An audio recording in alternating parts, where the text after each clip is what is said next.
नमस्कार दोस्तों, ocean network में आपका स्वागत है। मुझे पता है आप भाऊ की प्रतीक्षा कर रहे हैं। बिना किसी भूमिका के सीधे भाऊ से जुड़ लेते हैं और चर्चा को आगे बढ़ाते हैं। भाऊ बहुत स्वागत है आपका। नमस्कार। नमस्कार, नमस्कार, नमस्कार। भाऊ सबसे पहले तो सभी दर्शकों की तरफ से आपको बहुत बधाई। 7 लाख सब्सक्राइबर आपके चैनल पर हो गए हैं। हाँ, वो लेकिन उसका मैं कुछ नहीं कर पाया क्योंकि हमारे बेटे जैसा था अश्विन, वो जिस दिन उसका देहांत हो गया उसी दिन वो, तो मैंने बोला छोड़ दो ये बात। अ, जी, जी। 7 लाख वगैरह क्या सोच रहे इस वक़्त? मुझे ये भी कई दर्शकों ने अभी मैसेज भेजे हैं, इसलिए मैंने आपको बधाई देना उचित समझा। हाँ, ठीक है। हाँ, नहीं, भाऊ नहीं वो ठीक है, मूल आपका कहना भी ठीक है जी, लेकिन उसी दिन हाँ, बेटे जैसा था अश्विन, वो छोड़ गया बिल्कुल, बिल्कुल। दुनिया तो होता है। जी, जी। मैं दर्शकों को बता दूँ, आप में से बहुत सारे लोग तो जानते हैं, ख़ास तौर से महाराष्ट्र के दर्शक और चूँकि अश्विन अघोर हमारे चैनलों पर भी जुड़ते रहते थे, तो महाराष्ट्र को बिलॉन्ग करते थे और अश्विन भी ऐसे जर्नलिस्ट में थे जिनको एक तरीके से अंगुली पकड़ कर के ख़ास तौर से यूट्यूब पर तो भाऊ ने ही आगे बढ़ना सिखाया था।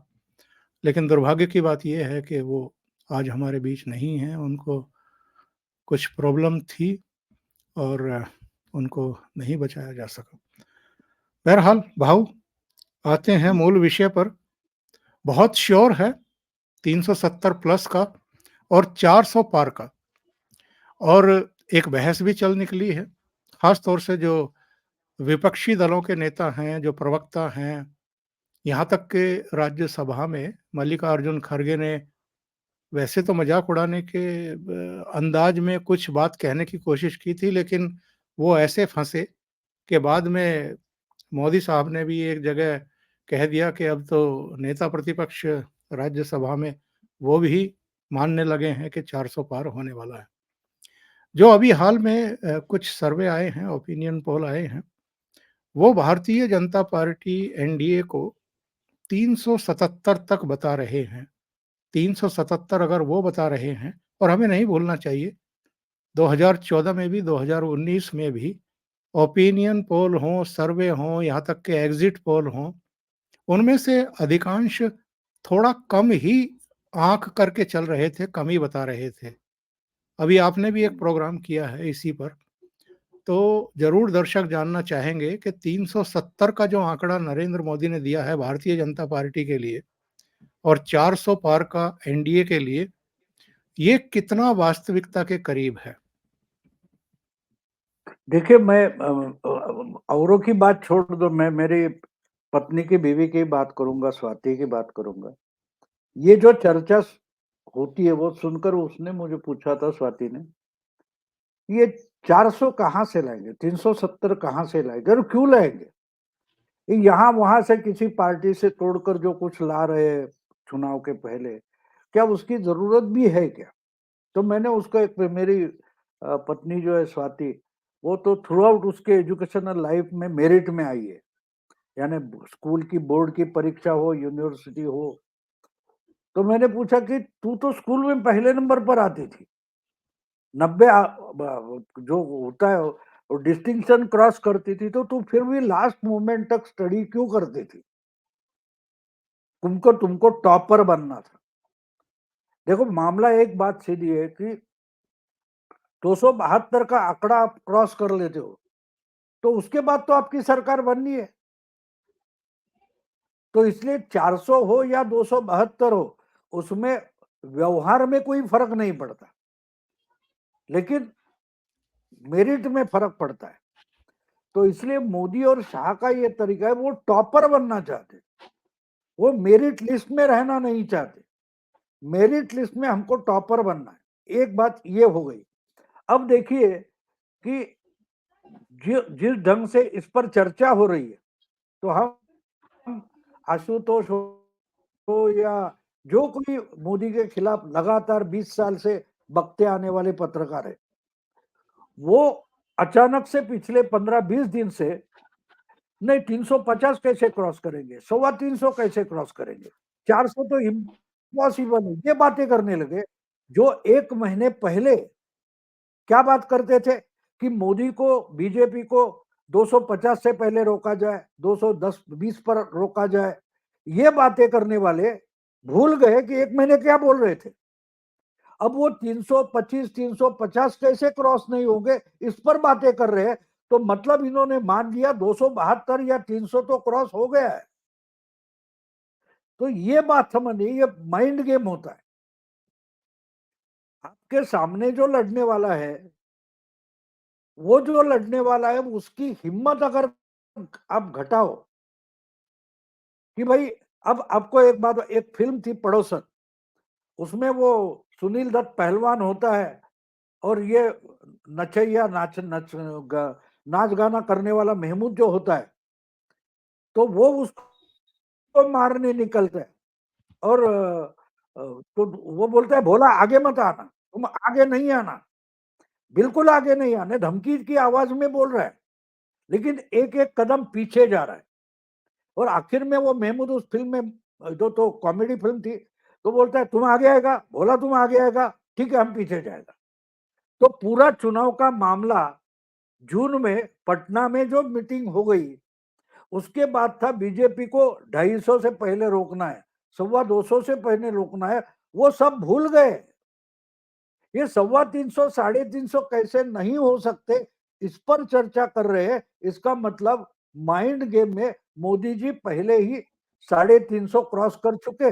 अब जो बात आप बोल रहे कि 377, कोई 350, 380 दिखा रहा है, ये जो बात है, इस पर आ गए। क्योंकि सामने वाले, मुझे एक बड़ी अच्छी, कल मैंने किसी एक वीडियो में यशवंत देशमुख को, जो क्या बोलते हैं उसको, सेफोलॉजिस्ट है, उनका एक स्टेटमेंट बहुत पसंद आया। बोलते हैं ना कि मोदी जी ने अपना खंबा गाड़ दिया है और हम सारे बंदर उससे ऊपर नीचे खंबे पर कर रहे हैं। वो खुद को बोल रहे हैं सेफोलॉजिस्ट कि 370 होगा, 400 होगा, नहीं होगा, तो बंदर उस खंबे से ऊपर नीचे कर रहे हैं, यानी वो खुद को भी बंदर बोल गए। तो मोदी ने 370 और 400 पार, ये बोलकर क्या साधा है वो समझो। चुनाव के नतीजे 80-90 दिन के बाद आने वाले। आज 1 मार्च है, 20, 22, 23 मई के आसपास मतगणना होगी, चुनाव के नतीजे आएंगे। तो ये 370 का गेम जो मोदी ने शुरू किया है, वो उन्होंने इस ढंग से बोला है कि उसका मजाक भी उड़ाया जाए। ये जानबूझकर मोदी जी ने इस ढंग से ये बात पेश की है कि उसका मजाक भी उड़ाया जाए।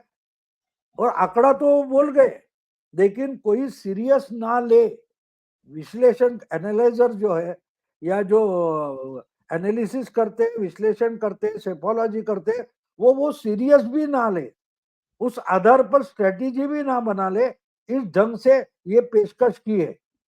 370 कलम हटा दिया तो जनता 370 देगी, ये 370 यहां जोड़ने की कोई जरूरत नहीं थी, लेकिन मोदी ने जोड़ दी क्योंकि आप उसकी तरफ सीरियसली ना देखें।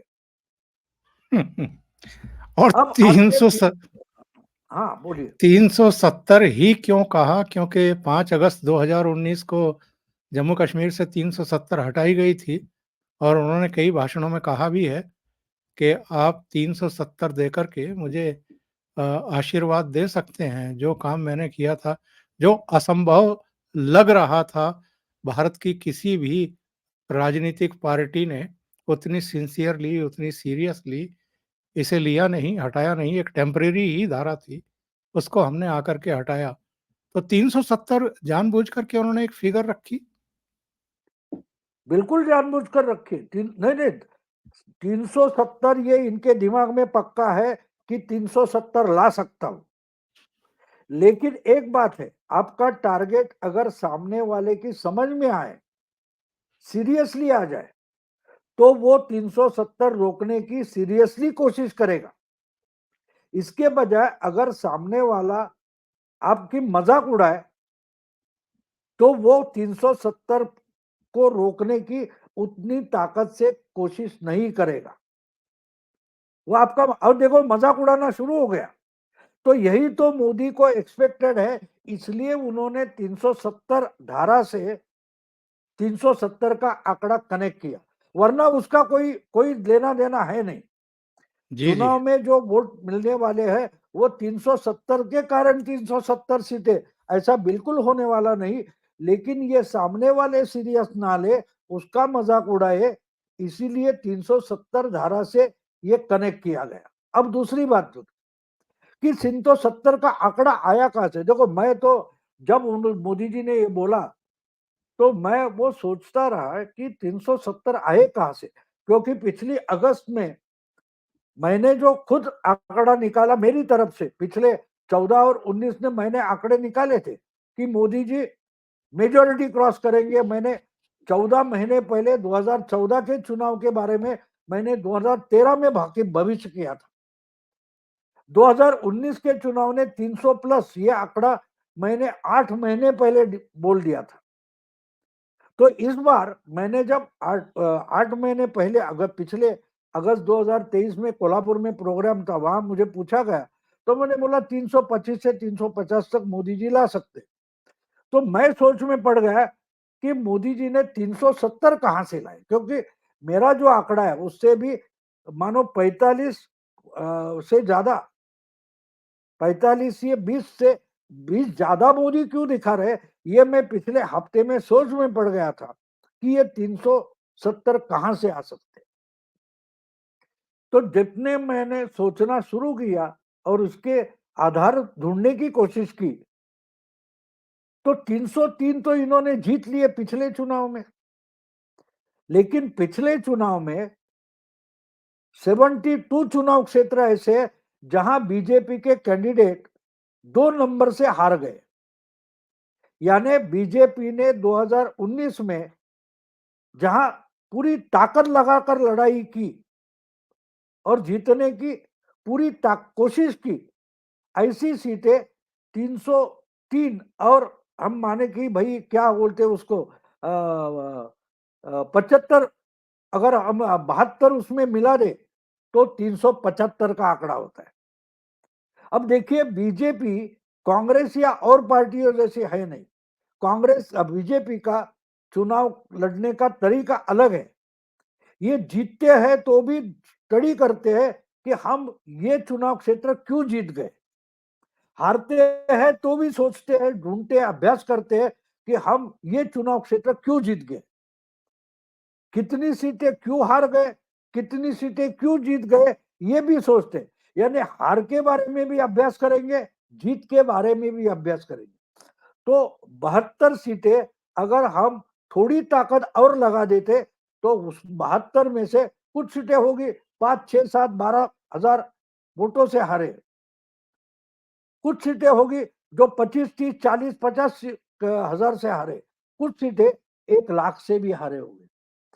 लेकिन 2 नंबर अगर हम वहां हैं तो वहां 1 नंबर हो सकते हैं, प्रयास करें तो।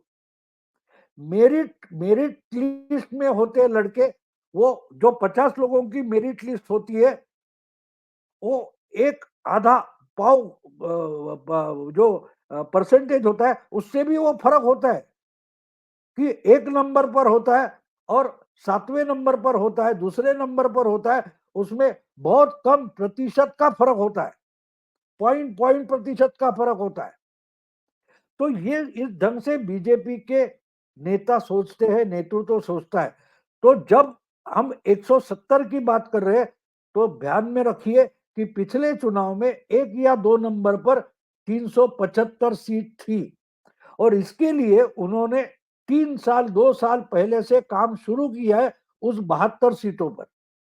160 सीट 2, 3, 4 नंबर पर जो सीटें थी, इसके लिए 300 तो जीते थे, 303, 160 सीटों पर पहले से काम 2 साल पहले, 3 साल पहले शुरू किया है, जो जीतना भी इम्पॉसिबल है। महाराष्ट्र में बारामती, जो शरद पवार का गढ़ है, वो जीतने के लिए ये 3 साल से लगे हुए हैं। कैसे जीतेंगे वो बात छोड़ो, लेकिन लगे हुए।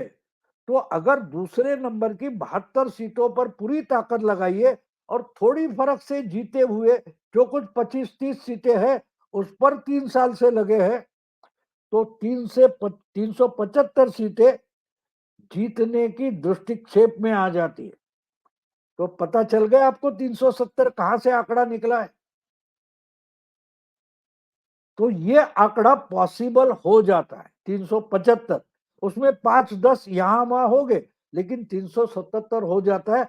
और वही अब ओपिनियन पोल में उसके नजदीक आना शुरू हो गया है। भाऊ, मैं उत्तर भारत के सारे आंकड़े देख रहा था। आप दिल्ली की बात कर लीजिए, हरियाणा की बात कर लीजिए, हिमाचल की, उत्तराखंड की, उत्तर प्रदेश की। उत्तर प्रदेश में थोड़ा बहुत बढ़ सकता है, पर उत्तर प्रदेश से पहले जितने राज्य मैंने गिनाए, इनमें मैक्सिमम यानी सभी सीटें भारतीय जनता पार्टी ने जीती। राजस्थान में एक को छोड़ करके सारी, मध्य प्रदेश में एक को छोड़ करके सारी, बल्कि राजस्थान में सभी सीटें, क्योंकि बेनीवाल भी इनके साथ थे। छत्तीसगढ़ में 11 में से 9 इनके पास थी, वहाँ से चलो 2 और लगा लेते हैं। झारखंड में भी 3 सीटें छोड़ करके ज़्यादातर बीजेपी ने जीत ली थी। बिहार में थोड़ा बहुत लगा लीजिए कि बढ़ जाएँगी। उत्तर प्रदेश में इस बार कह रहे हैं कि 78 तक जीत सकती हैं। गुंजाइश कहाँ बचती है जाकर के? पश्चिम बंगाल, जो बड़े राज्य हैं, मैं केवल उनका नाम लूँगा। पश्चिम बंगाल, जहाँ ऑलरेडी भारतीय जनता पार्टी 18 जीती थी और तृणमूल कांग्रेस यानी ममता बनर्जी 22 सीटें जीती थी। इस बार जो अभी लेटेस्ट ओपिनियन पोल आए हैं, उसमें कहा गया है कि बंगाल में भारतीय जनता पार्टी 17 और वो ममता बनर्जी 24 जीत सकती हैं। और नीचे जाएँ तो केरल में वामपंथियों की सरकार है, वहाँ भारतीय जनता पार्टी मजबूत नहीं है। तमिलनाडु में अभी भी मजबूत नहीं है, आंध्रा में अभी भी मजबूत नहीं है। तो मैं इस करके पूछ रहा था, अभी 3 दिन पहले मैं जयपुर डायलॉग पर था और संजय दीक्षित से इसी पर चर्चा हो रही थी। तो मेरा कहना ये था कि अगर हम 2014 और 2019 दोनों का अंतर देखें तो 21 सीटों का था। 2014 में 282 सीटें थी, 2019 में 303 सीटें थी। तो अगर हम इस रेशियो में भी देखें, तो चलो 21 नहीं, हम 30 सीटें बढ़ा देते हैं, तो भी ये आंकड़ा भारतीय जनता पार्टी का 330-335 तक बैठता है। और ज्यादा बढ़ी तो 340 बैठता है। तो कहाँ आपको गुंजाइश लग रही है कि कहाँ बढ़ सकती है भारतीय जनता पार्टी? देखिए, बंगाल में 18 सीटें थी, यानी 24 सीटें बची है। तृणमूल के पास है, कांग्रेस के पास है। दूसरी बात है, तमिलनाडु तो पूरा उनके लिए खाली है। केरल में अभी भी मैं नहीं मानता कि इतनी ताकत है। आंध्रा और तेलंगाना, तो आंध्रा, तेलंगाना, केरला इकट्ठा कर दो आप, तो 105 के आसपास सीटें होती है। उसके बाद ओडिशा है और बंगाल। ये अगर आप साथ में ले लेते हैं, तो केरला छोड़कर और आंध्रा छोड़कर, यानी उसमें जो 150-160 सीटें होती है, उसमें 60 सीटें मैं मानता हूं कि बीजेपी के लिए इम्पॉसिबल है। लेकिन तमिलनाडु से लेकर ये जो पूरब है और साउथ है, दक्षिण है, उसमें 160 में से 100 सीटों पर बीजेपी ने बहुत भारी काम किया है। अगर उसमें 30-35 सीटें वो लाते हैं, तो आपको जो गैप भरना है वो 30 सीटें मिल जाती है। अब देखिए, पिछले कुछ मेरा ख्याल 3 महीने से 4 महीने से जो अन्नामलाई दक्षिण में काम कर रहे तमिलनाडु में, उन्होंने हंगामा मचा दिया। तमिलनाडु में मेन स्ट्रीम मीडिया में दिखाई नहीं दे रहा है, दिखाई नहीं जा रहा है, लेकिन हमारे जो सोर्सेस है, तो अब अन्नामलाई ने क्या चमत्कार किया है वो भी समझना पड़ता है। अन्नामलाई ने एक चमत्कार ये किया है कि तमिलनाडु में बीजेपी के लिए क्या पोटेंशियल है वो पहले ढूंढ निकाला है। इसके पहले 14 हो, 19 हो, या उसके पहले वाजपेयी का जमाना हो, बीजेपी वहां आइदर एक द्रविड़ पार्टी से जुड़ जाती थी। इस समय बीजेपी अपनी ताकत पर लड़ना चाहती है और इसके लिए जो स्पेस जरूरी था वो अन्नामलाई ने ढूंढ लिया है। देखो, एक होता है बात की अन्ना द्रमुक हो, डीएमके हो या डीएमके हो, ये दोनों द्रविडियन पार्टी, किसी को भी जीतना है तो उनके खिलाफ जो वोटर है वो तो उदासीन हो जाता है, वो डिमोरलाइज हो जाता है। यार दोनों मुझे नहीं चाहिए तो मैं करूं क्या, मैं वोट ही नहीं दे दूंगा। तो ऐसा जो उदासीन और सनातन या हिंदुओं के तरफ झुकने वाला वोटर है वो कम से कम 30 से 35% था, क्योंकि उसको इसमें दिलचस्पी ही नहीं है। अन्नामलाई ने पिछले कुछ महीनों में पदयात्रा करते हुए उनको एक्साइट किया है। अब इसके बाद जो ठीक है वो जयललिता के साथ जाते थे, इधर उधर जाते थे, उनमें भी सनातन को मानने वाला बहुत बड़ा वर्ग है। अब कल परसों की बात है, कांग्रेस की एक सिटिंग एमएलए बीजेपी में आ गई है। उन्होंने विधायकी छोड़ी है। क्यों छोड़ी है?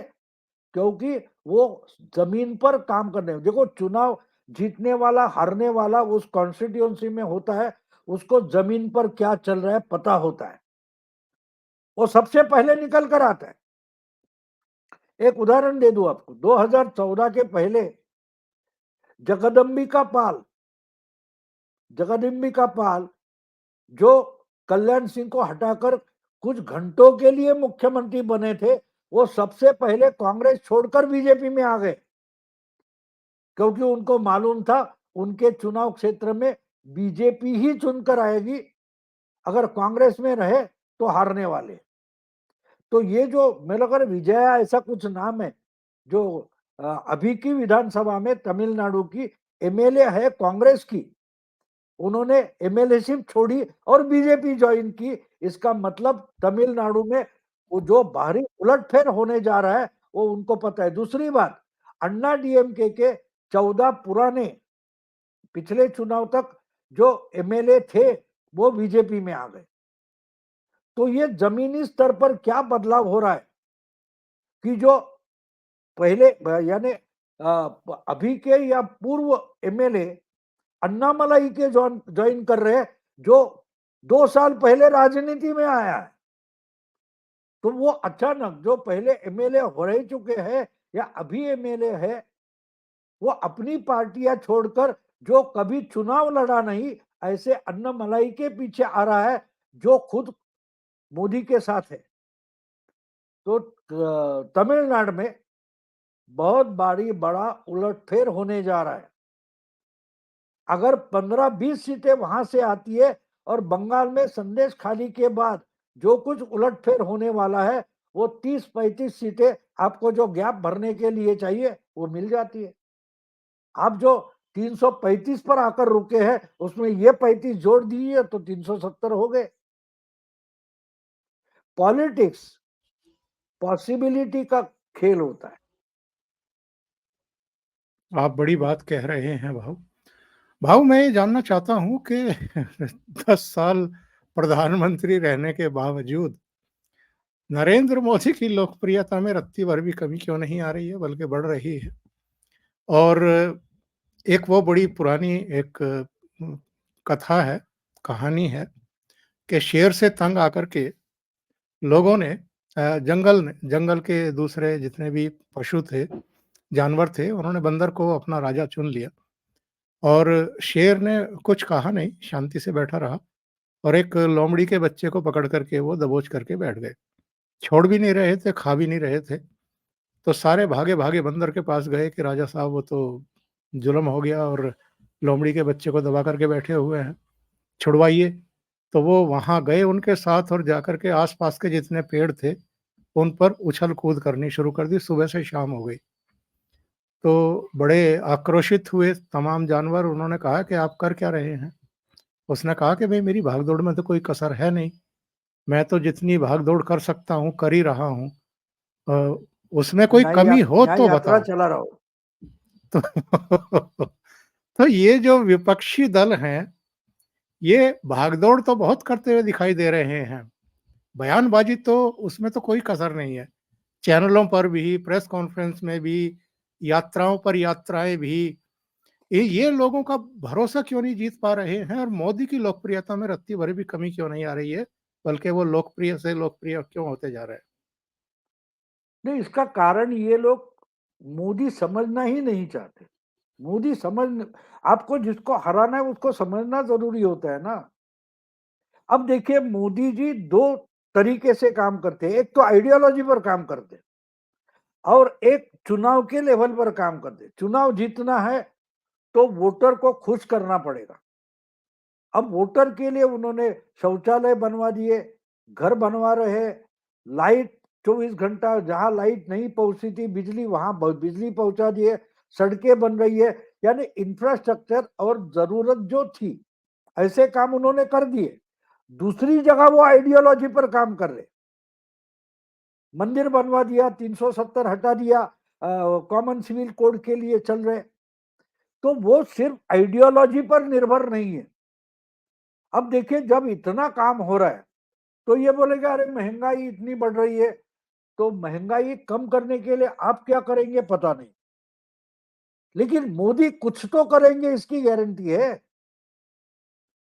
अब बेरोजगारी है, रोजगार की निर्मित होनी चाहिए, आप क्या करेंगे पता नहीं, इतने सालों में आपने नहीं किया, लेकिन मोदी जी कुछ तो कर रहे हैं।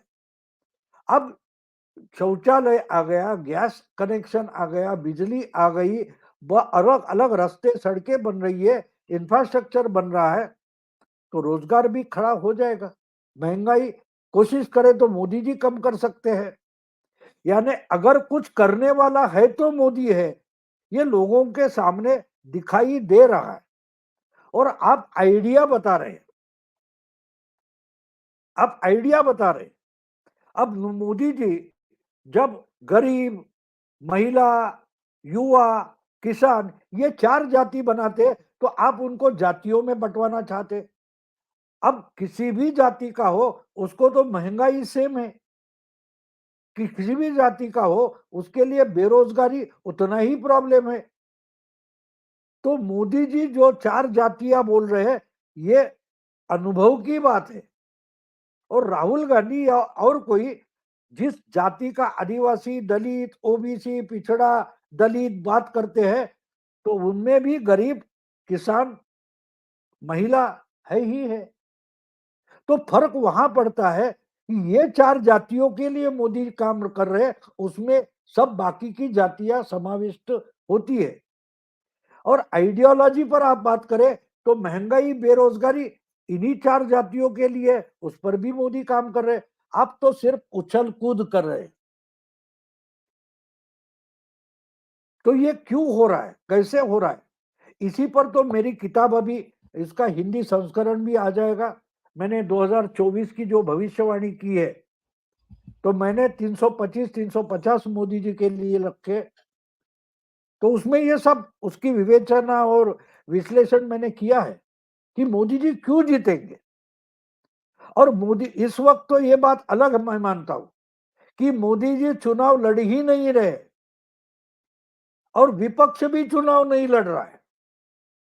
अजीब बात ये चुनाव तो होने जा रहा है, लेकिन ना मोदी जी चुनाव लड़ रहे, यानी जीतने के लिए नहीं लड़ रहे। उनको मालूम है मैं तो जीत चुका हूं, मैं तो सरकार बनाने वाला हूं।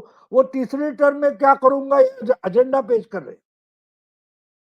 और उनको हरा कर हम सरकार बनाएंगे, ये भी एजेंडा विपक्षी दल नहीं कर रहा है, इसलिए यह चुनाव नहीं हो रहा है। मैंने उसको अश्वमेध बोल दिया, मैंने उसको उपमा दिए तो अश्वमेध। अश्वमेध में क्या होता है, एक राजा उठकर एक घोड़ा छोड़ देता है और बोलता है मुझे सम्राट बनना है। जिसको लड़ने की इच्छा है वो सामने से आकर घोड़ा रोके, मैं लड़ाई करूंगा, वरना मैं लड़ूंगा नहीं। तुम मेरे साथ रहने की गारंटी दे दो, आपकी जमीन, आपका राज, आपकी सत्ता आपके पास रहेगी।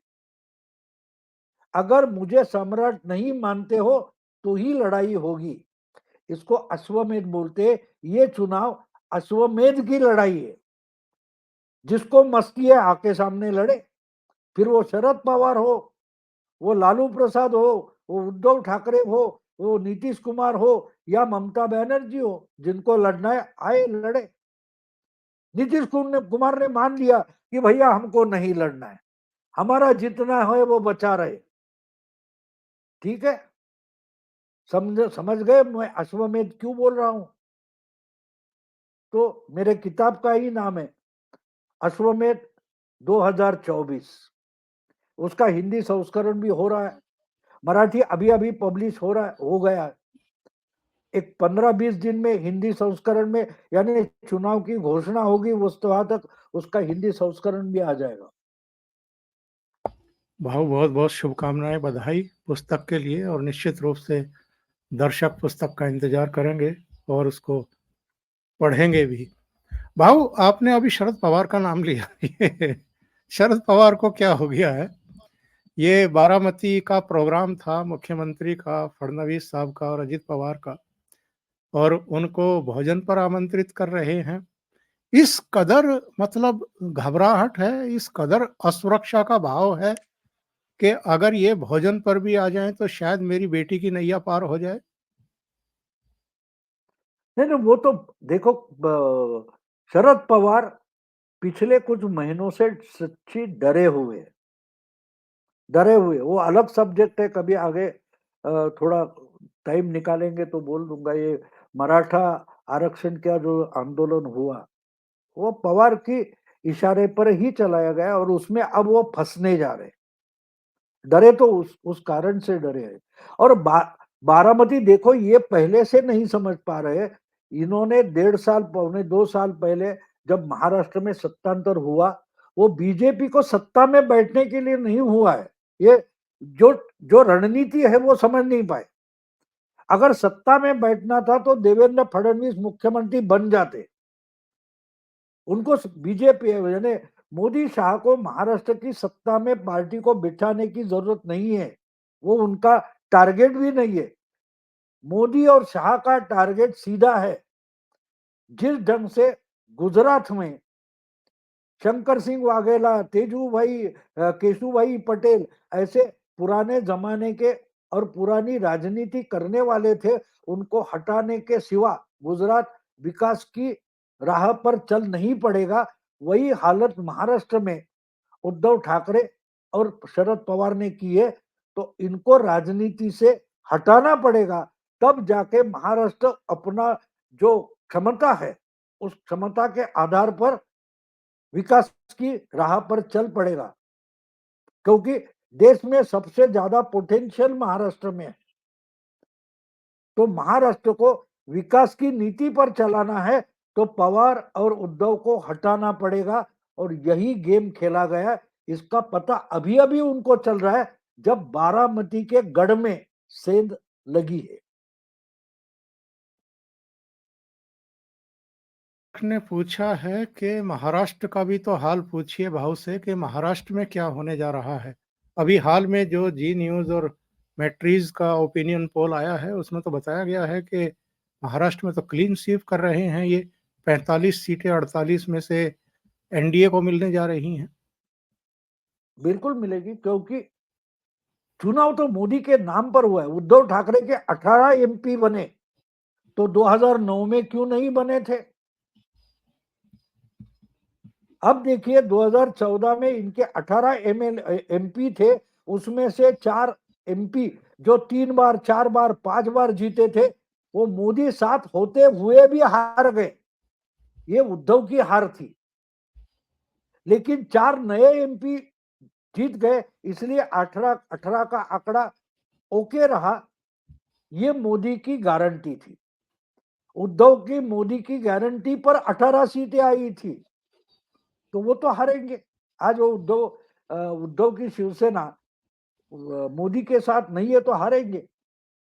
क्योंकि 45 सीटें आएगी तो मोदी के कारण आएगी, मोदी को प्रधानमंत्री बनाने के लिए आएगी। वो बीजेपी की होगी या एकनाथ शिंदे या अजीत दादा की होगी, आंकड़ा किसी का भी हो, लेकिन 45 सीटें आ सकती है। क्योंकि लोगों को भी पवार और उद्धव को हराना है।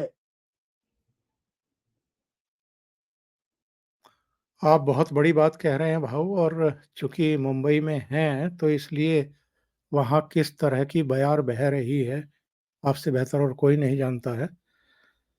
मोदी का जो नेतृत्व है उसका कोई जवाब विपक्ष के पास नहीं है, और कुछ नेता जो 2024 में विपक्ष की तरफ से चेहरा बनने की हसरत पाले हुए थे भाऊ, वो तो अब अपने-अपने घर बचाने की जद्दोजहद में दिखाई दे रहे हैं।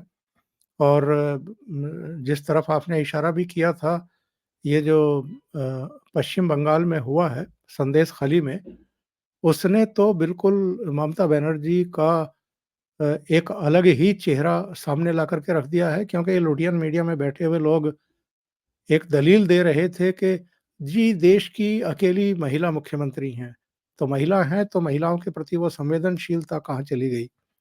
दूसरी तरफ मोदी जी हैं, जो अपनी सभाओं में महिलाओं को पूरा सम्मान भी देते हैं, और महिलाओं के सशक्तिकरण के लिए उन्होंने बहुत सारे काम भी किए हैं।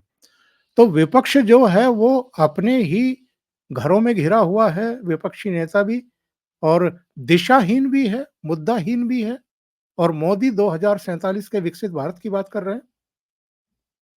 नहीं, देखिए ज़माना बदल गया है, ज़माना लैंडलाइन से उठकर मोबाइल पर आ गया, मोबाइल में उठकर 2G, 3G, 4G करके स्मार्टफ़ोन पर आ गया, आईफ़ोन पर आ गया, टैब पर आ गया, और आप अगर लैंडलाइन की ही बात करते रहे, तो आपका धंधा होने से रहा ना। आज मोदी, शाह या बीजेपी अगर टैब और स्मार्टफ़ोन का काम यानी उस लेवल पर काम कर रहे हैं, तो आप लैंडलाइन से उनका जवाब कैसे दे सकते हो? वो लैंडलाइन उठाकर आप घूम नहीं सकते। वो कहीं भी जा पहुँचते, वहाँ से वो कनेक्शन कर लेते, और आप तो लैंडलाइन में अटके पड़े हैं।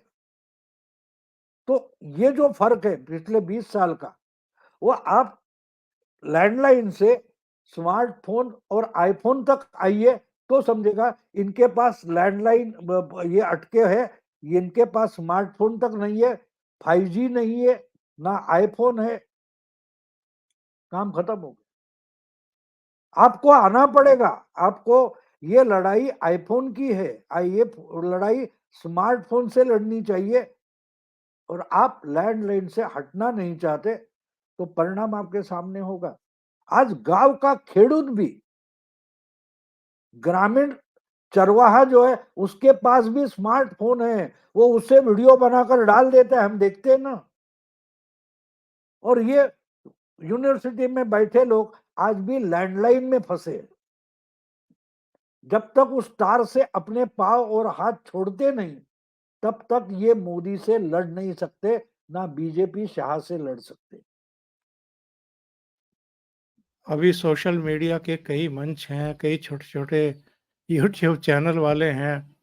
इधर कनॉट प्लेस में नई उम्र के बच्चों से वो बात करते हुए देखे जा रहे थे। उनसे सवाल पूछ रहे थे। राहुल गांधी को लेकर के सवाल पूछ रहे थे, तो जो 20-20, 25-25 साल की युवतियाँ थी, वो अजीबो-गरीब तरीके से मुस्कुरा कर के और किनारे होकर के निकल लेती थी। यानी राहुल गांधी को सीरियस भी लेने को तैयार नहीं है आजकल की जो युवा पीढ़ी है। भाऊ, मैं एक चर्चा ज़रूर करना चाहूँगा आखिर में। अभी राहुल गांधी की यात्रा के दौरान मैंने एक दृश्य देखा। एक युवक को खड़ा कर लिया गाड़ी के बोनेट पे, फिर दूसरे को बुलाया, फिर तीसरे को बुलाया।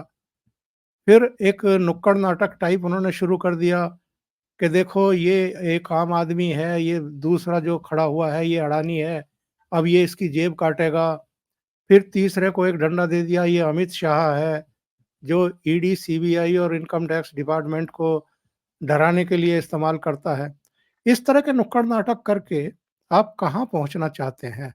और ठीक चुनाव से पहले पंजाब से फिर आप 1-2 किसान यूनियनों को वित्त पोषित करके हंगामा करने के लिए, दिल्ली में तमाशा करने के लिए, और मीडिया के एक हिस्से को चारा डालने के लिए कि आप ज़रा ये खाते रहिए और दिखाते रहिए ताकि हम मोदी जी की कुछ सीटें कम कर दें इस किसान बेल्ट में। इन तौर तरीकों से, इन साजिशों से आप चुनाव लड़ेंगे और जीतेंगे? वही तो मैंने आपको बोल दिया, वही तो मैंने बोल दिया ना। अगर आपको ऐसे नुक्कड़ नाटक करने हैं तो उसके लिए पदयात्रा निकालने की जरूरत नहीं है। एक स्मार्टफोन पर गांव के बच्चे भी चौराहे पर ऐसा नाटक करते और यूट्यूब पर वीडियो डाल देते हैं, लाखों लोग देख लेते हैं। इसके लिए पदयात्रा, न्याय यात्रा का खर्चा करने की क्या जरूरत है? वही तो मैं बोल रहा हूं कि ये आज भी गांव गांव में सभा लेने के जमाने और मेंटालिटी में है, जो हम क्या बोलते हैं टेलीकॉन्फ्रेंस से कर सकते हैं। उसके इसके लिए पदयात्रा निकालकर 2-4 हजार लोगों का जमावड़ा करके नुक्कड़ नाटक करने की जरूरत नहीं। नुक्कड़ नाटक आज यूट्यूब पर पेश होता है, ये भी इनको पता नहीं है, ये भी उनको पता नहीं है। अरे मन की बात 10 साल से मोदी जी चला रहे, वो दूसरा क्या है? एक जगह बैठकर करोड़ों लोगों को एड्रेस करते हैं, लोग देखते हैं, भक्ति भाव से देखते हैं, और ये अभी भी पद यात्रा निकाल रहे। समझे आप? तो फर्क फर्क देखिए, ये 20 साल पीछे है, 40 साल ये पीछे, 20 साल 40 पीछे। साल पीछे, नहीं, बिल्कुल। 40 नहीं, हम बोल सकते हैं 20 साल, क्योंकि 2000-2004 तक स्मार्टफोन वगैरह का मामला नहीं था। तो वहां तक तो लैंडलाइन और मोबाइल ठीक है, घर में इतना सा वो नोकिया वाला रखते थे हम। लेकिन अब तो कंप्यूटर के आप जो कर रहे हो ये अभी, आप तो स्मार्टफोन के कैमरे से कर रहे हो ना। मैं लैपटॉप पर बैठा हूं, लेकिन आप तो स्मार्टफोन के कैमरे का इस्तेमाल कर रहे हो। तो अगर इसी से काम चल जाता है तो इसके लिए पदयात्रा करो, डंका बजाओ, ढिंडोरा पीटो और 1000-2000 लोग इकट्ठा करो, इसकी क्या जरूरत है? आपने जो मामला बताया राहुल गांधी का, उसकी क्या जरूरत थी? एक वीडियो बनाते और डाल देते थे, काम खत्म हो गया। यानी गांव के जो 12वीं या सामान्य ग्रेजुएट बच्चे हैं, वो जो ड्रामा करते हैं, वो अगर राहुल गांधी कांग्रेस का सबसे बड़ा नेता वोट के लिए कर रहा है तो वो कितना पागल जैसा लगेगा। इसलिए वो लड़कियां भाग जाती है, राहुल पर बोलना भी टाइम खराब करना मानती है।